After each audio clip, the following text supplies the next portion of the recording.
पृथ्वी के अलावा किसी अन्य ग्रह पर जीवन है या नहीं, इस प्रश्न का जवाब सदियों से खोजा जा रहा है।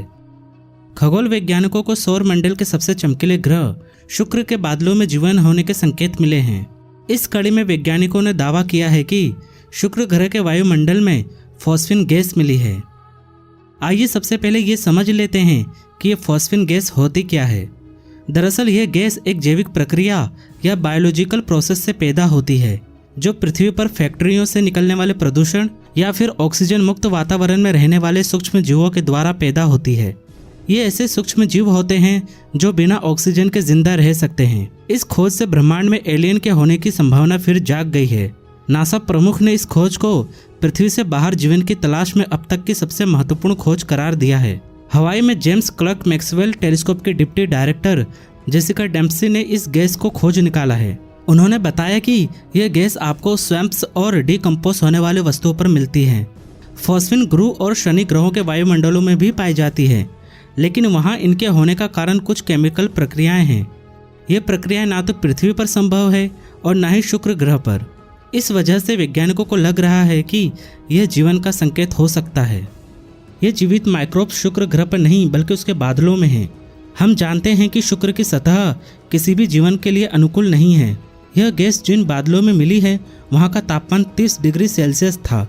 डॉक्टर डेम्पसी का कहना है कि हम ये 100% दावा नहीं कर सकते कि हमने वहाँ जीवन खोज लिया है, लेकिन यह भी नहीं कह सकते कि वहाँ जीवन नहीं है। ये संभावनाओं को जगा देने वाली खोज है। हमें जो फॉस्फिन गैस मिली है उसके वहाँ होने के सटीक कारण का अब तक हमें पता नहीं चल पाया है। वैज्ञानिकों का मानना है कि इस समय कुछ भी कहना जल्दबाजी होगी। जो माइक्रोब्स वहाँ मिले हैं वो पृथ्वी पर भी चरम परिस्थितियों में होते हैं, जैसे जियोथर्मल पूल्स पर। ये ऐसे सूक्ष्म जीव होते हैं जो 5% एसिड वाले वातावरण में जीवित रह सकते हैं। शुक्र ग्रह के बादल 90% एसिडिक होते हैं। इंटरनेशनल रिसर्च टीम का नेतृत्व करने वाले प्रोफेसर जिन ग्रिव्स ने कहा है कि वहाँ कोई जीवन अस्तित्व में है तो उस पर प्रयोग करने का हमारे पास कोई आसान तरीका नहीं है।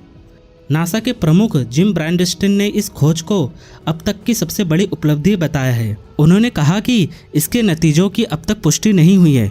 फॉस्फिन गैस के शुक्र के वायुमंडल में पाए जाने और इससे जीवन होने के संकेत का दावा करना बेहद उलझा हुआ मामला है। यदि ये जीवन के लक्षण हैं तो इसके आसपास जीवन का अस्तित्व बताने वाले अन्य केमिकल्स के संकेत भी मिलने चाहिए।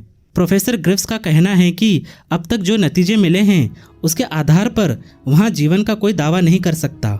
इसके लिए हमें स्पेसक्राफ्ट भेजना होगा, सैंपल जुटाने होंगे, तभी पता चल सकेगा कि वहाँ जीवन किसी भी स्वरूप में मौजूद है या नहीं। नासा ने अगले दशक में शुक्र पर भेजने के लिए 2 डिस्कवरी मिशन और एक फ्लैगशिप मिशन के प्रस्ताव को हरी झंडी दे दी है।